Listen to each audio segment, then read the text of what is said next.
film plunges us immediately into the icy depths of the Barents Sea, a critical Russian domain where the Russian Akula-class submarine Konek was on patrol. Unbeknownst to the crew, the Konek was being shadowed by an American Los Angeles-class submarine, the U.S. Tampa Bay, a highly advanced hunter-killer that had maintained undetected surveillance for over 2 hours. This American vessel boasted cutting-edge stealth technology, making it practically invisible to enemy sonar. However, the tense calm was brutally shattered by an unexpected explosion originating from the Russian submarine.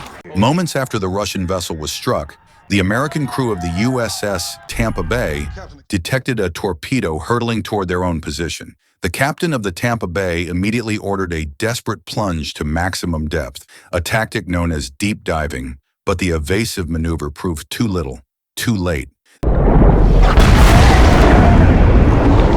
The scene abruptly shifts to the command center at the Pentagon in the United States. Rear Admiral John Fisk received an alarming report. The USS Tampa Bay had not checked in for over 2 hours, despite zero reports of structural failure or adverse weather conditions in the Barents Sea. Acknowledging the gravity of the situation, Rear Admiral Fisk escalated the issue to his superiors, urgently requesting that another American submarine be dispatched to the area to investigate the eerie silence. Following this crucial decision, an unconventional, up-from-the-ranks officer named Commander Joe Glass was thrust into the role of captain of the USS Arkansas, a Virginia-class submarine meant for the search. This appointment was a major professional leap, as Glass had never commanded a vessel before. The narrative then shifts again to the naval base at Faslane, Scotland, where the USS Arkansas and its new captain were currently stationed. Shortly after his arrival, Commander Glass was met by a supply officer, X. O'Brien, who delivered highly classified orders directly from the Sixth Fleet. Wasting no time, Glass immediately commands the lieutenant to recall the entire crew, even though they had only just begun a brief 2-day period of shore leave. The USS Arkansas was getting the full once-over in preparation for its urgent mission, kitted out with an array of cutting-edge weaponry. Crucially, she was equipped with the Mystic, a capsule-shaped deep submergence rescue vehicle, or DSRV in short, often parked atop the submarine's hull and used as a lifeboat for deep-sea extraction missions. Before casting off, Commander Glass gathered his crew for a straight-up briefing. He laid his cards on the table, informing them their objective was a needle-in-a-haystack search for the lost USS Tampa Bay, which was now presumed sunk and gone ghost in Russian-controlled waters. Meanwhile, back at the Pentagon's inner sanctum, the mood was anything but calm. Jane, a sharp-as-a-tack intelligence analyst, was nailing Rear Admiral Fisk with questions regarding the Tampa Bay's vanishing act. She wasn't just working blind. She'd been tracking Russian President Zakharin ever since the sudden military buildup at the Polyarny base. The analyst pointed out a seriously glaring anomaly. The Russian president had traveled to Polyarny before the explosion, scheduled to meet with his defense minister, Dmitry Durov. This was beyond coincidence. Jane strongly advised Fisk to greenlight a covert surveillance team, the SEALs, to get eyes on the Russian president and his impending meeting. Across the globe, in a dusty Tajikistan training ground, a 4-man Navy SEAL team was earning their keep. Their leader, Lieutenant Bill Beeman, was giving one of his Marines, Martinelli, a full-bore dressing down. Beeman didn't pull any punches, stressing that Martinelli's snail's pace and mistakes were a liability that could get the whole team killed. No sooner had they wrapped up their grueling session than they got the call-up. Immediate orders to cease training and deploy for a covert long haul to the Polyarny base in Russia for a surveillance mission. At that same moment, the USS Arkansas, commanded by Glass, slipped out of port and began its relentless push toward the Russian seas.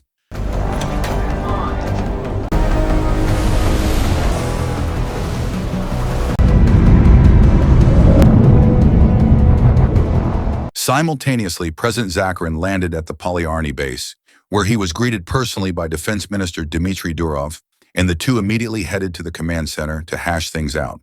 The action cuts back to the deep sea, where the USS Arkansas had finally hit the Kola Peninsula in Russian waters. Commander Joe Glass didn't need a crystal ball to know they weren't going to be alone, so he immediately ordered Brian to sweep the area.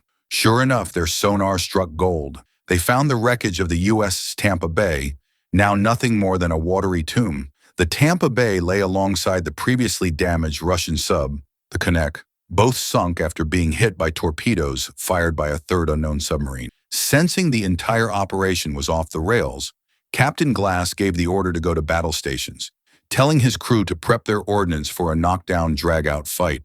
Suddenly, the sonar operator picked up a ghostly signature from directly above them. Turns out, a Russian submarine, the Volkov, had been playing a deadly game of hide-and-seek beneath a massive sheet of ice. The Volkov wasted zero time, immediately firing a pair of torpedoes at the USS Arkansas. Torpedoes in the water! They fired at us? As the torpedoes came screaming toward them, the American crew unleashed decoys to throw the enemy ordnance off course. But that maneuver was just half the battle. The Arkansas's own counter-torpedo strike went wide of the mark because the enemy sub was safely nestled under the ice shelf. This was the moment Glass proved his combat mettle. With a flash of unorthodox genius, he ordered his crew to perform a daring tactical turn, firing a torpedo and then executing a complex maneuver to flip its trajectory 180 degrees. The move was a long shot, but it paid off big time, completely obliterating the Volkov and sending it to the bottom.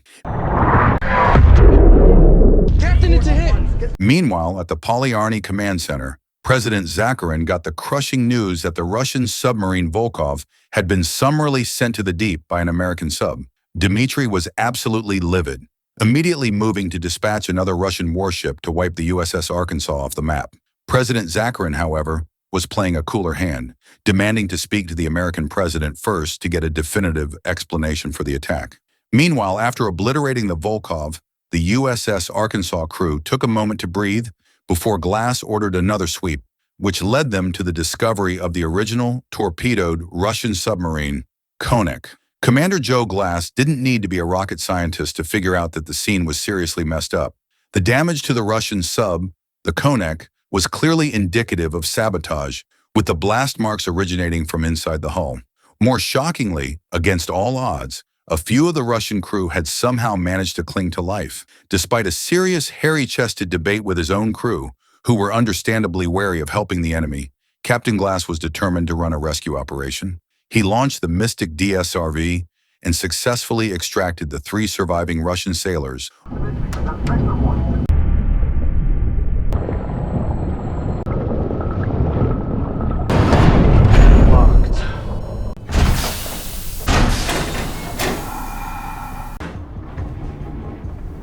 Along with their commanding officer, Captain Second-Rank Sergei.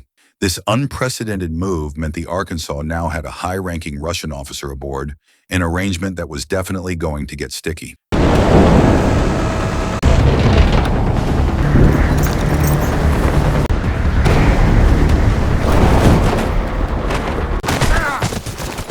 Meanwhile, the American Navy SEAL team led by Bill had finally gotten boots on the ground near the Polyarny military base. They immediately deployed a covert drone, sending a live feed back to the Pentagon's intelligence center. Inside the base, Russian President Zakharin attempted to contact the American president, but found all his communication lines were inexplicably jammed. It was at this moment that the Russian president realized something fishy was going on. Without warning, Defense Minister Dmitry revealed his hand, bringing in his own forces to violently seize military command and execute a full-blown coup. Durov made his intentions crystal clear, declaring his mission was to take the fight straight to the Americans, announcing his plan to deploy Russian destroyer warships. The Navy SEALs, watching the feed as the president's own security detail was massacred by the rogue Russian soldiers, concluded with grim certainty that a major insurgency was underway. Back in the Washington War Room, the American Department of Defense immediately convened a closed-door meeting with the U.S. president. Chairman of the Joint Chiefs of Staff, Admiral Charles Donegan, demanded the president greenlight full combat readiness procedures. However, NSA analyst Jane cautioned that this was likely Durov's endgame, a cynical maneuver designed specifically to bait the U.S. into starting a war. Rear Admiral John Fisk stepped up with an unorthodox proposal. He would direct the Navy SEALs to change their mission from surveillance to extraction, ordering them to snatch President Zakharin from Polyarny. Recognizing the immense stakes, the American president ultimately approved Fisk's incredibly risky plan. At the same time, the USS Arkansas was ordered to perform a lightning-fast run toward the Polyarny Peninsula. The new directive was raising the stakes to 11, extract the Navy SEAL team, and save Russian President Zakharin. However, to pull off this caper, they had to navigate a hellish gauntlet, a heavily guarded sea minefield layered with ultrasonic sensors, making the route virtually impenetrable. Commander Glass knew he needed an ace up his sleeve. Glass tracked down Captain Sergei in the submarine's infirmary. By showing Sergei high-resolution images of the Konech's damaged hull, clear evidence of an internal blast, Glass cut through the thick fog of disbelief. Sergei finally conceded that his ship had been sabotaged by his own side. With trust finally established, Captain Joe got right to the point, asking for Sergei's expertise to help save President Zakharin. Glass laid out the ugly truth. If the Russian president wasn't rescued pronto, the world was staring down the barrel of World War III. Recognizing the catastrophic danger facing the globe, Sergei finally went all in, agreeing to aid Captain Joe. Meanwhile, back on the Russian base, Dmitri's forces detected a faint signal from the Navy SEALs, who were trying to lay low on an observation deck. Russian soldiers swarmed the area and opened fire with speculative shots, a blind attempt to flush them out.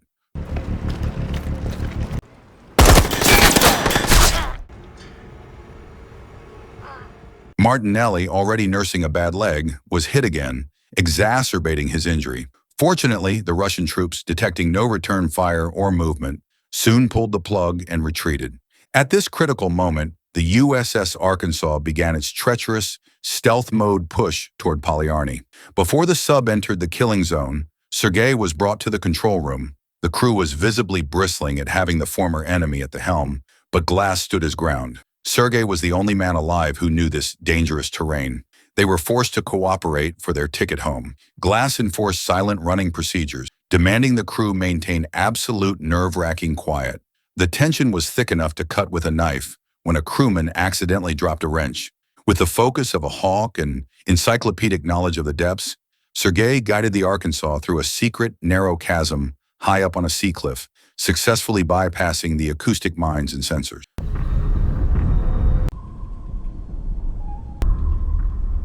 Here.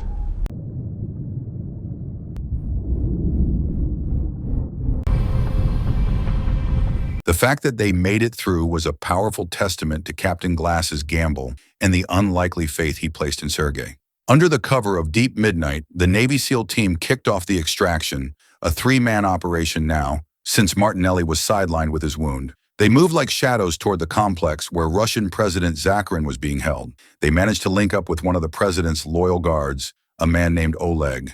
Despite being injured during the initial coup, Oleg proved his loyalty was granite, volunteering to serve as their guide.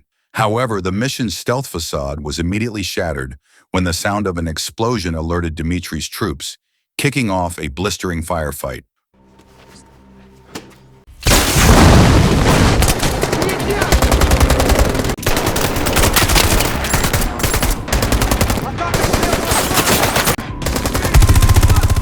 Cornered and facing overwhelming numbers, Oleg made the ultimate sacrifice, holding off Dmitri's men in a last-ditch stand to buy President Zakharin and the SEALs time to escape.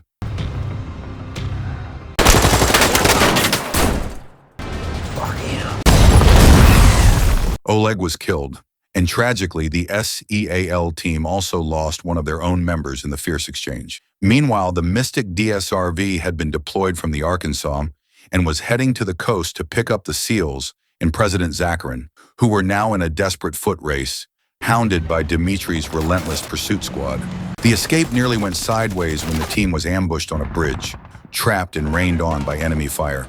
Just when they were truly up against the wall, the unexpected happened. Martinelli, who had been left behind, suddenly appeared and started headshotting Dmitri's soldiers one by one with pinpoint accuracy. Seizing the crucial window of opportunity created by Martinelli's covering fire, the remaining SEALs managed to destroy the enemy vehicle blocking their path. They made it to the rendezvous point with the Mystic, but their location was immediately compromised by Dmitri's relentless forces. As one of Bill's men dived, trying to take the president to the safety of Mystic, the man was struck by enemy fire, and he succumbed to his wounds.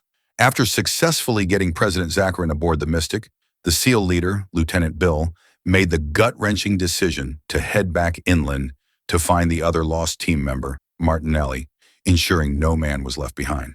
Meanwhile, learning that President Zakharin had slipped right through his fingers sent Dmitri into a seething rage. In retaliation, he immediately ordered the Russian destroyer, the RFS Yevchenko, to hunt down and obliterate the American submarine. The RFS Yevchenko destroyer, now on the hunt, quickly got a lock on the submerged Mystic DSRV, which was racing toward the USS Arkansas with President Zakharin aboard.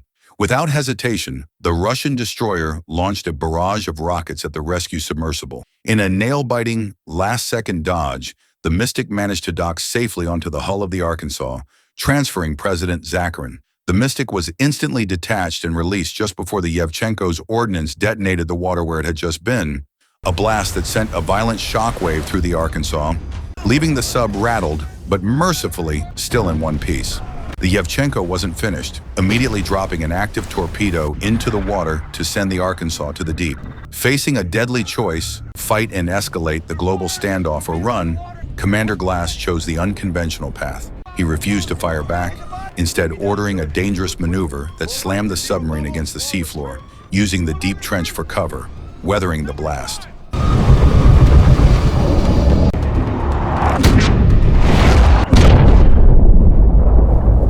This high-stakes game of chicken was not lost on Washington. The American Department of Defense immediately ordered its entire fleet to full combat posture, a move quickly mirrored by the remaining loyal Russian forces. Meanwhile, on the coast, Bill had managed to snatch the badly wounded Martinelli from Dimitri's clutches, getting him away from the thick of the fighting. Back underwater, the Arkansas was in dire straits. The engine was sputtering, the control room was starting to cook off, and the armory was totally wiped out. They were completely out of tricks and had no way to defend themselves. In one final, desperate move, Glass brought the sub to the surface right in the shadow of the Yevchenko. He urged Captain Sergei to use the direct visual contact to finally talk some sense into his fellow Russian submariners and order a ceasefire. Sergei's loyalty was tested as the captain of the Yevchenko, a known Dmitry Krony, ordered his crew to fire on the American sub. Yet in a climactic act of mutiny, the entire crew refused the order. Enraged, Dmitry himself commanded the Polyarny base to launch missiles at the surfaced Arkansas. But before the missiles could close in on their target, the Yevchenko's crew made their own final call. They immediately engaged their own close-in weapon system to protect the Arkansas, shooting down the incoming missiles.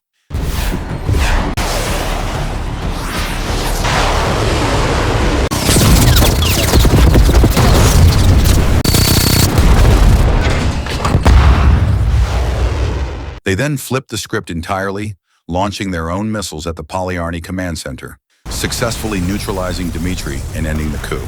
With the threat extinguished and World War III averted, sheer joy broke out on all sides. President Zakharin and Captain Sergei were safely transferred by boat to Russian forces, while Bill and a battered but still operational Martinelli were picked up by the USS Arkansas, bringing the mission to a successful, heart-stopping close.